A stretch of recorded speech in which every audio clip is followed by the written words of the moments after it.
कृपा भवसागर तारे।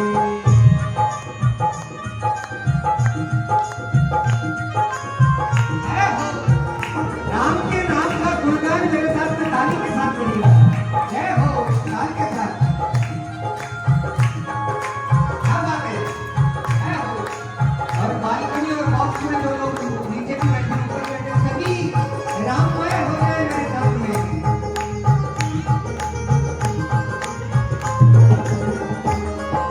जिस घर में अंधकार कहाँ मेहमान कहाँ से आए। इस घर में अंधकार वहाँ मेहमान कहाँ से आए। जिस मन में अभिमान वहाँ भगवान कहाँ से आए। जिस मन में अभिमान वहाँ भगवान कहाँ से आए। अपने मन मंदिर की जोत जगा कर देख ले। अपने मन मंदिर की जोत जगा कर देख ले। आ जाते हैं राम कोई बुला के देख ले। राम नाम अति मीठा कोई गा के देख ले। राम नाम अति मीठा है कोई गा के देख ले। आ जाते हैं राम कोई बुला के देख ले। आ जाते हैं राम कोई बुला के देख ले।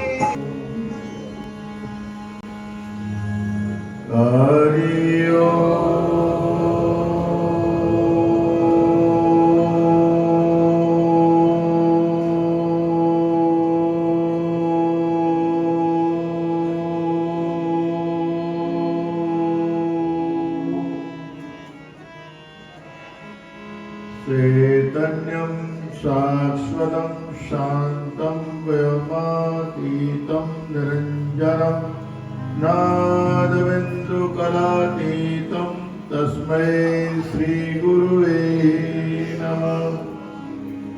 नीलाम्बुजश्यामलं कोमलाङ्गं सीतासमारोपितभाग्यवान् पाणो महाचायकचारुचापं नमामि रामं रघुवंशनाथम्। वसुदेवसुतं देवं कंचचाणूरमर्दनं देवकी परमानन्दं कृष्णं वन्दे जगद्गुरु। कृष्णं वन्दे जगद्गुरु।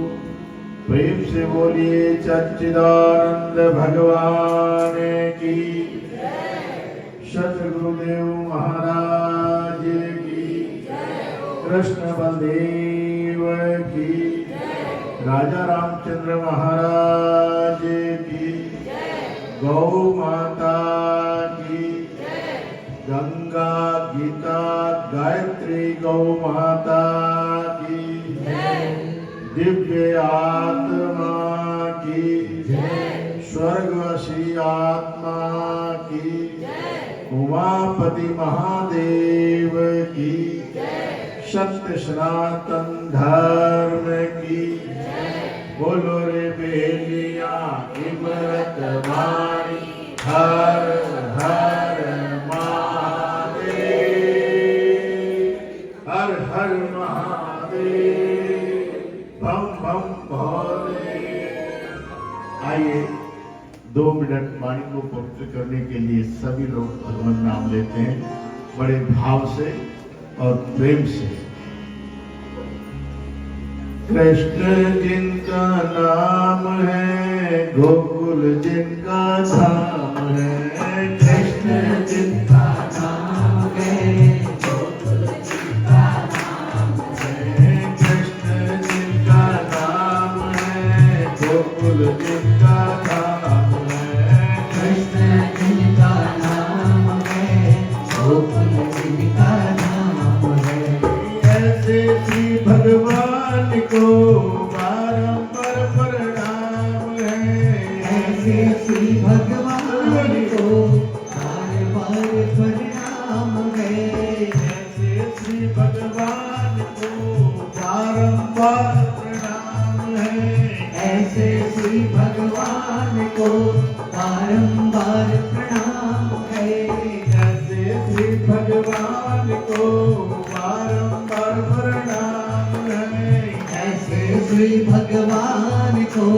बारंबार प्रणाम है।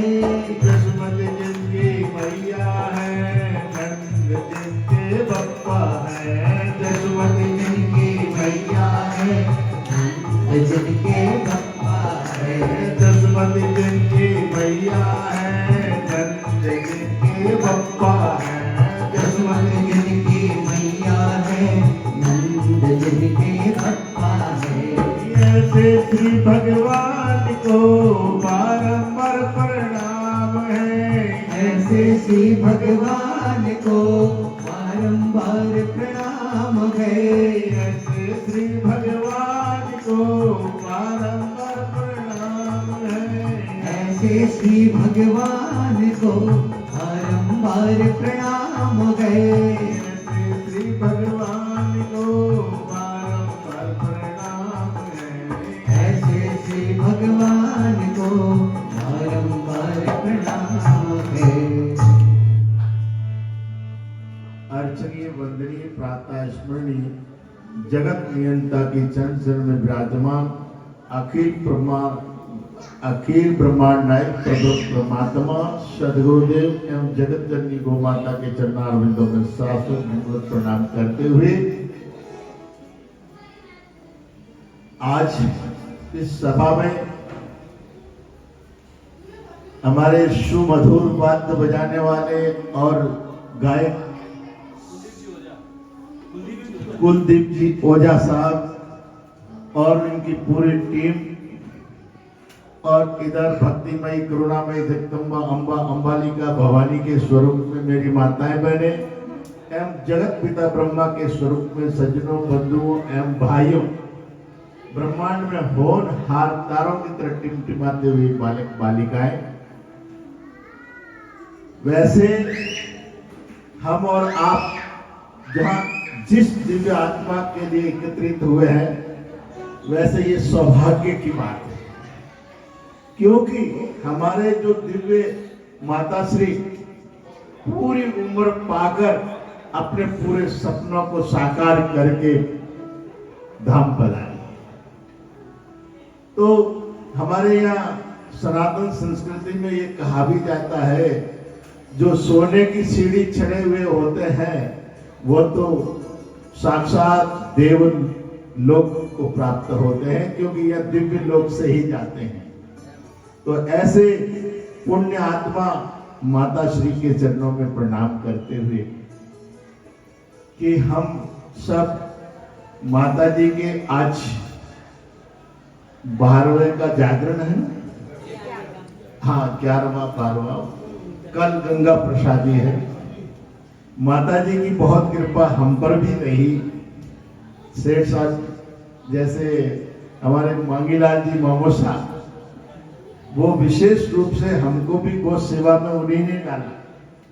मैं भी पहले केवल प्रवचन और कथाएं करता था और जयकारे लगाते थे कि जय गौ माता की, जय गौ माता की। जो परंतु गाय की सेवा करने के लिए प्रैक्टिकल के अंदर जो सिखाया हमको, मांगीलाल जी गांधी जी ने सिखाया। और उनके साथ में मधुसूदन जी भाषा, लक्ष्मीनाथ टिमरवाले, तो उनके साथ में हमारे लोहाटी जी सुरेश जी का आगमन जब से हुआ और गौसेवा बहुत ही सुंदर हो रही। तो ऐसे दिव्य आत्मा के चरणों में हम बार बार प्रणाम करते हैं। और सत्संग का मतलब क्या है, आप बहुत ही अच्छे ढंग से बता रहे थे कि सत्य के संग हमारा हो जाए। सत्य क्या है कि जो जन्म से पहले था और जीवन में है और जीवन के बाद में भी रह जाएगा, वही सत्यम शिवम और सुंदर। सत्यम शिवम सुंदरम वही है और वही भगवान देवादिदेव महादेव धारण करते हैं। महादेव जी का विराजमान कहाँ स्थान है? शमशान में। क्यों? क्योंकि इस मृत्यु लोक के अंदर जितने भी जगह है वो सब भेदभाव की जगह है, ऊंच नीच की जगह है। परंतु सम शान, यहाँ पर शान के लिए लोगों की बहुत लड़ाइयां होती है। ऊपर नीचे बिठा दिया, वहां बिठा दिया, वहां ये हो गया वो हो गया।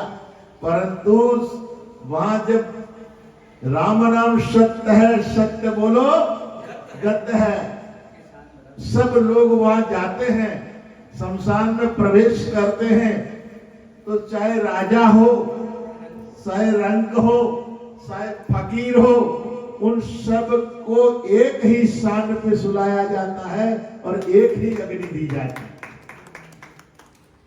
क्यों? क्योंकि वहां पर ये नहीं कि ये राजा है, ये फकीर है, ये रंग है, इसको ऐसा नहीं। वहां सबको उतनी ही लकड़ी दी जाती है। एक बॉडी के लिए 3.5 क्विंटल लकड़ी लगती है, तो वो राजा के लिए भी 3.5 क्विंटल लकड़ी लगती है, और एक फकीर के लिए भी और एक गरीब के लिए भी। तो वहां शान बराबर है। वहां न कोई सेठ है, न राजा है, न रंक है, न नौकर है, न चाकर है।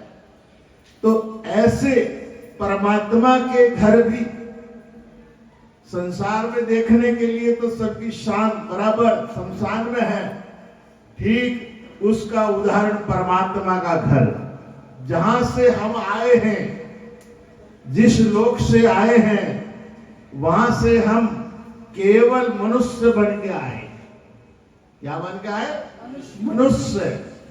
अब मनुष्य के बाद में जितने भी हमारे नामांकन हुए, तो सबसे पहले हमारा नामांकन क्या हुआ कि जब दुनिया में आए तो दाई पास में थी। आजकल तो डॉक्टरनियां होती है, पर तो हमारे आपके दाई होती कोई होगी।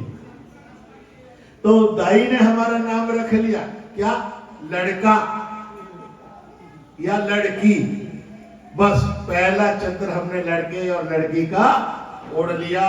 अब जीवन में हमको कोई भी कह दे कि तुम लड़की हो तो हम स्वीकार नहीं करते, और कह दे कि तुम लड़का हो तो स्वीकार नहीं करते। इस तरह से बहन आई, भाई का चंद्र उड़ा दिया, बुआ आई, भतीजे का उड़ा दिया, चाचा आए, भतीजे का, दादा आए, पोते का, नाना आए, दोते का। इस तरह से उड़ते उड़ते उड़ते इतनी चंद्रें उड़ गए, इतनी चंद्रें उड़ गए, अपना असली जो स्वरूप था वो भूल गए। कौन थे हम, कहां से आए, क्या करने में लग रहे हो, कहां पाओगे विश्राम। पानी को एक बुद बुदारे धरो आदमी नाम, ये तो स्वरूप तुम्हारो नाहे, कहते हैं हाड़ और सांप। हम अपने हाड़ सांप को ही मैं मान बैठे, तो ये हाड़ सांप मैं नहीं हूं। मैं तो इसके अंदर जो सुन रहा हूं, देख रहा हूं, बोल रहा हूं, चल रहा हूं, फिर रहा हूं, महसूस कर रहा हूं, वो।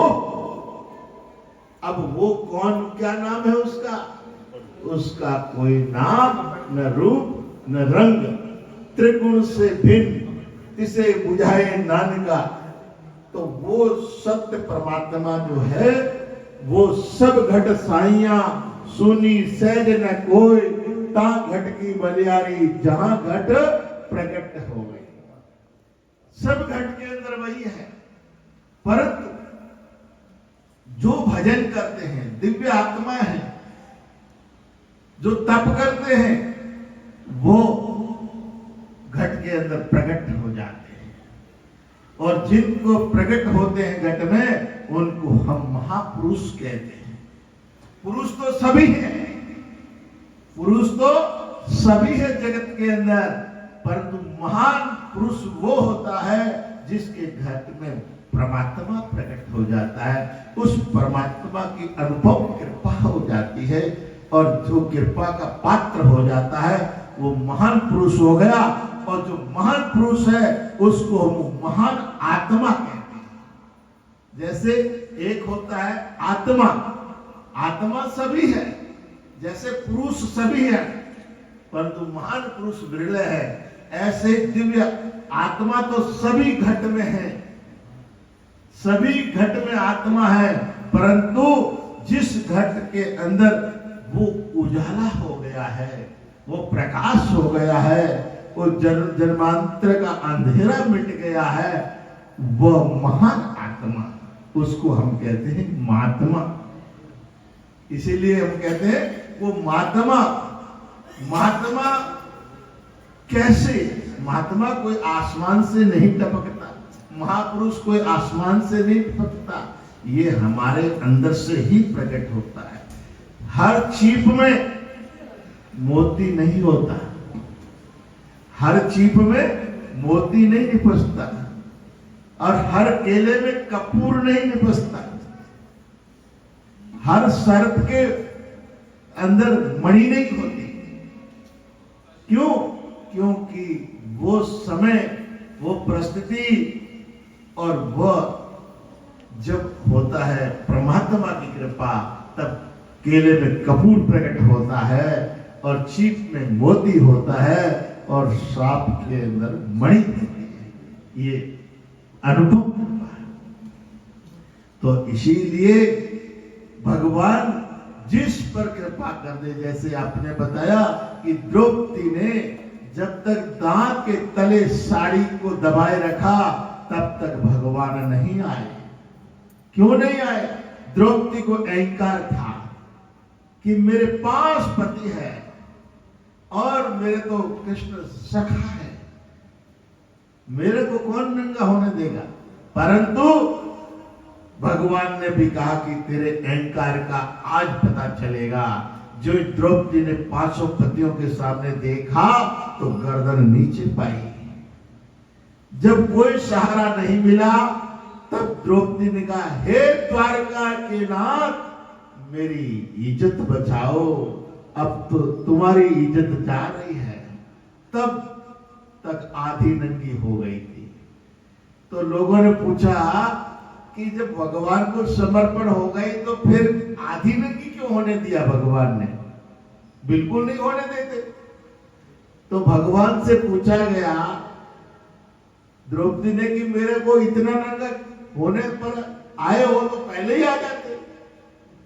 तो भगवान कहते हैं, द्रौपदी, पहले तो तेरे को अहंकार था जो तेरे बीच में आ रहा था, मेरे बीच में आने नहीं दे रहा था, और उसके बाद में भी तूने मेरा लंबा इतना रास्ता बना दिया कि अब वो रास्ता से आते आते इतना देर लग गई कि द्वारका के नाथ बोला। तो मैं पहले बार द्वारका गया, वहां जाके मैं द्वारकाधीश बना, और फिर वहां से द्वारकाधीश बन के मैं हस्तिनापुर तुम्हारे यहाँ आया, तब तक ये देरी लग गई। अरे तेरे को अगर मेरे ऊपर विश्वास होता, मुझे अगर पहचानती, तो तू यही कहते, हे प्रभु मुझे बचाओ, हे प्रभु मुझे बचाओ, तो मुझे कहीं न जाना पड़ता, यहीं से प्रकट होकर मैं तुझे बचा लेता। तो इसी प्रकार परमात्मा जो है, सब घट साइया सुनी सहज न कोई, ता घट की बलियारी जहां घट प्रकट होए। तो सभी जगह वो परमात्मा व्यापक अखंड एक रस है, परंतु पहचानने वालों की कमी है। तो वो कमी है, वही सद्गुरु की कृपा से पूरी होती है। और भगवान सद्गुरु हमको जब हमारे को आवश्यकता होती है, जैसे जब हमको भूख लगती है, प्यास लगती है, तो कभी प्रैक्टिकल भी किया होगा या करना कि आपको लगता है कि आज पानी कहीं नहीं मिलने वाला है, भोजन भी नहीं मिलने वाला है, इतनी भूख सता रही है, हे परमात्मा, उस समय एकदम भगवान याद आता है कि कोई न कोई भगवान ही आके खिलाएगा या पिलाएगा। तो वास्तव में भगवान वह आके खिलाता है जो समर्पण हो जाता है। एक उदाहरण देता हूं। एक बार एक जंगल में हाथ पैर कटे हुए शेर पड़ा है। वो शेर के मुख में उसका भोजन जाके अपने आप पास जाता और वो खा लेता शेर। अब एक व्यक्ति देख रहा है तो वो कह रहा है कि परमात्मा देखो, ये जीव हत्या करता है, मांस खाता है, इसको भी भगवान देता है। 3 दिन में तो शेर को भी भोजन देते हैं भगवान, तो इंसान को क्या जरूरत है कुछ करने की? भगवान भी देंगे हमको भी। तो एक वो व्यक्ति ने सब कुछ छोड़ के कि अब तो भगवान देंगे तभी खाएंगे, बैठ गया जंगल में जाके। एक दिन बीता, दूसरा दिन बीता, तीसरा दिन बीता, चौथा दिन बीता, 5वां दिन बीता, 6वां दिन बीता, 7वां भी बीतने जा रहा। भगवान आए, वो कह रहे हैं कैसे भगवान है? जब सबको देते तो मैं तो मरने जैसी हालत हो गई है, मेरे को क्यों नहीं दे रहे? इतने में क्या होता है कि एक गांव का आदमी एक रोटी बांध के अंगोछे में और कंधे पे डाल के लकड़ी लिए जा रहा उसके आगे से। कुछ देर जाकर फिर लौट के आया और फिर वापसी इधर से लौट के जाने लगा। तब तक वो उनके मन में आया कहीं ये मुझे ही नहीं ढूंढ रहा हो। तो वो क्या करा, अंकल, अरे मैं कब से ढूंढ रहा हूं तुम्हें, तुम यहाँ बैठे, लो लो भूख लग रही हो तुम्हें, लो ये रोटी खाओ, ये पानी पियो। अब उसने रोटी खाई, पानी पिया। उसके बाद में वो पूछता है कि अरे भाई तू यहाँ कैसे बैठा, किस लिए बैठा? बोले किस लिए बैठा? बोले मैं इसलिए बैठा हूं कि वो देखो सामने शेर है ना, वो शेर भी बैठा है, उसको भी भगवान 3 दिन में भोजन देते हैं। तो बोले बिल्कुल ठीक बात है, भगवान तो देते, सबको देते, और तुझे भी दिया भगवान ने। तो बोले मुझे तो दिया, पर तो शेर को 3 दिन में देता, मुझे तो 7 दिन हो गए, इतने दिन क्यों लग गए? बोले शेर के देखा कैसा है? बोले उसके आगे के पैर भी कटे हुए हैं, पीछे के पैर भी कटे हुए हैं, इसलिए उसको 3 दिन में मिलता है। तो बोले तेरे?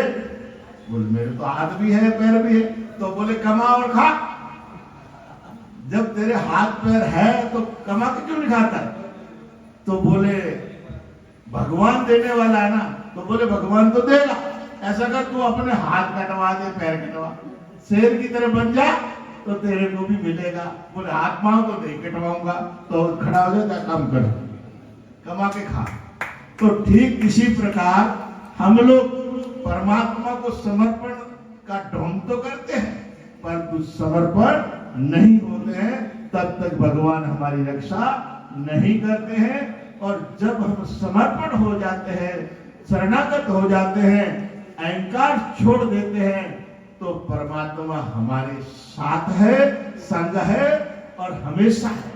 कहीं परमात्मा को ढूंढने की जरूरत नहीं है।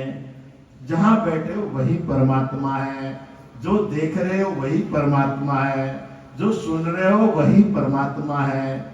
और जहां तक सब कुछ सिया राम में सब जग जानू, करो प्रणाम जोर जुग।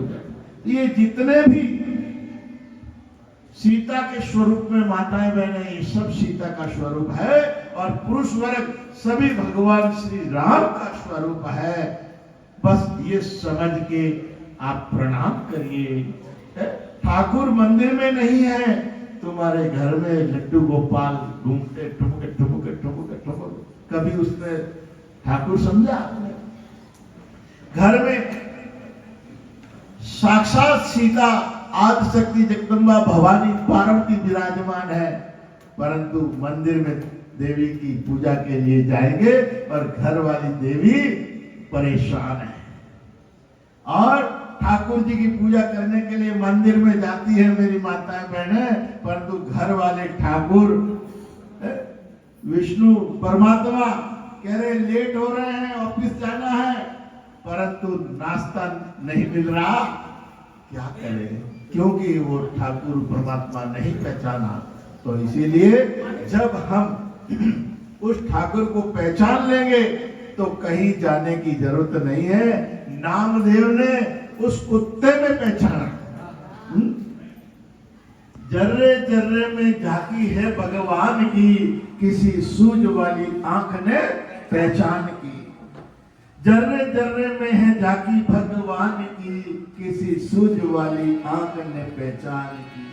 किसी सूझ वाली आंख ने पहचान की, किसी ज्ञान वाली आंख ने पहचान की। पत्ते पत्ते में झांकी है भगवान की, वो जर्रे जर्रे में झांकी है भगवान की। किसी सूझ वाली आंख ने पहचान की, किसी ज्ञान वाली आंख ने पहचान की। पत्ते पत्ते में झांकी है भगवान की, वो जर्रे जर्रे में झांकी है भगवान की। जर्रे जर्रे में झांकी है भगवान की, किसी सूझ वाली आंख ने पहचान की, किसी ज्ञान वाले आंख ने पहचान की। लूकी तो न ले जाओ, जरा घी तो लगाते जाओ। मुझे पता है कि गोपियों का मक्खन खाकर के आपका गला बड़ा कोमल हो गया है।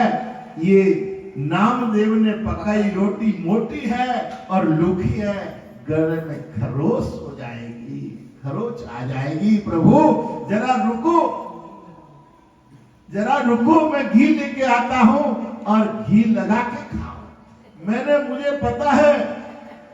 मुझे पता है कि आपने ओढ़नी ओढ़ी है स्वान की, मुझे ओढ़नी ओढ़ाई है इंसान की।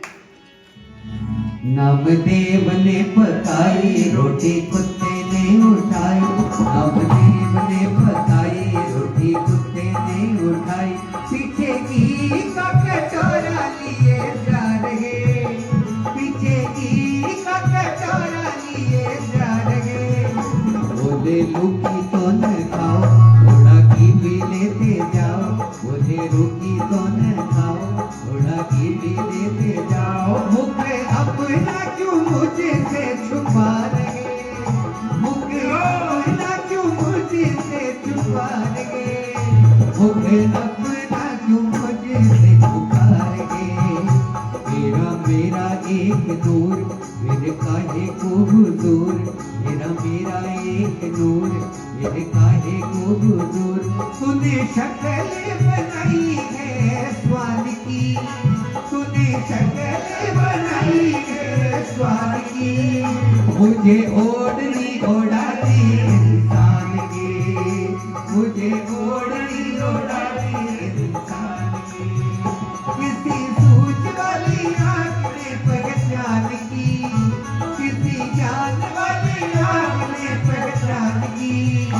पत्ते पत्ते में झांकी है भगवान की, वो जर्रे जर्रे में झांकी है भगवान की। तो परमात्मा को ढूंढने के लिए मथुरा काशी वृंदावन जाने की जरूरत नहीं, बद्री केदार जाने की जरूरत नहीं। अगर कहे कि मन संगा तो कटौती में किन लोगों के लिए? पांचों इन्हों भी उत्तर दियो। मन संगा तो कटौती में गंगा। जो व्यापक दृष्टि से उस परमात्मा को पहचानते हैं, निष्कपट हैं और भक्ति वाले हैं, ज्ञान वाले हैं, उनके लिए यही परमात्मा है। परंतु जो है नर कर्म का नंगा, जो खर्चा नहीं करना चाहते कि मथुरा वृंदावन या तीर्थों में जाएंगे तो पैसे लगेंगे, तो जो नर है कर्म का नंगा वही नर कहे कठौती में नंगा। जो नर कर्म का है नंगा वो नर कहे कठौती में नंगा। इसीलिए जो जिसके मन में कपट नहीं है, छल नहीं है, छिद्र नहीं है, वही कटौती में गंगा। इसीलिए कहा तुलसीदास जी ने, निर्मल मन जन सोई पावा, पट चले चेतन पावा।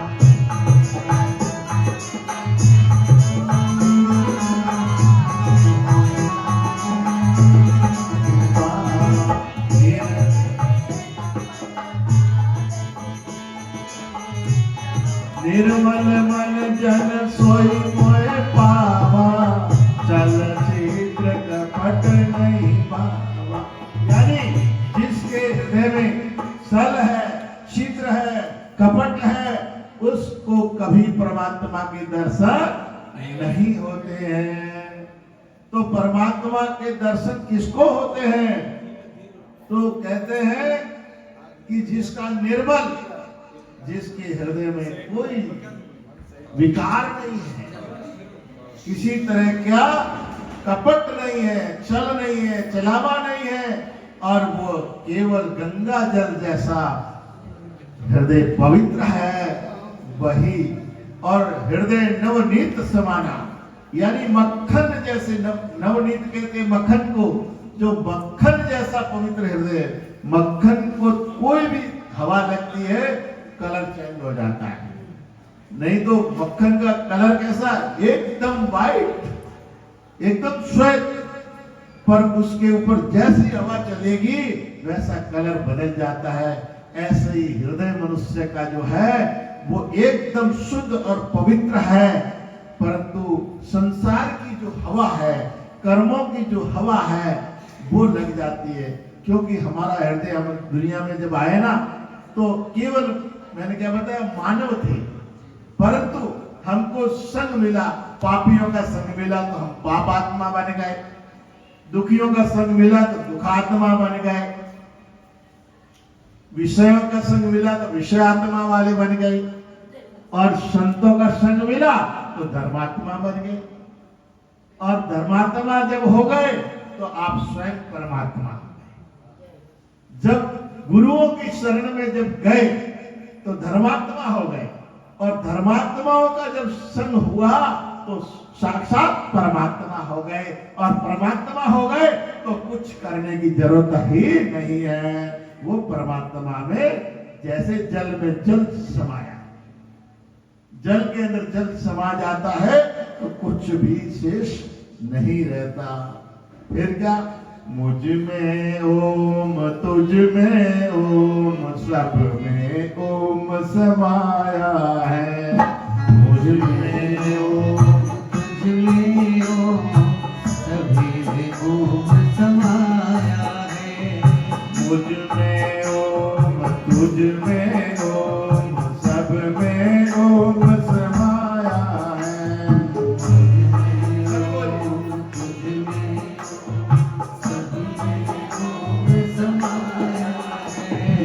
कर लो सभी से प्यार, जगत में कोई नहीं पराया है। कर लो सभी से प्यार, जगत में कोई नहीं पराया है। कर लो सभी से प्यार, जगत में कोई नहीं पराया है। कर लो सभी से प्यार, जगत में कोई नहीं पराया है। बदल जमाना तुम भी बदलो, बुरी आदतें छोड़ दो। बदल जमाना तुम भी बदलो, बुरी आदतें छोड़ दो। बदल जमाना तुम भी बदलो, बुरी आदतें छोड़ दो। बदल जमाना तुम भी बदलो, बुरी आदतें छोड़ दो। ऊंच नीच भेदभाव की दीवारें तोड़ दो। ऊंच नीच और भेदभाव की दीवारें तोड़ दो।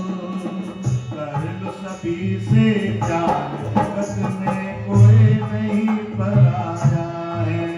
कर लो सभी से प्यार, जगत में कोई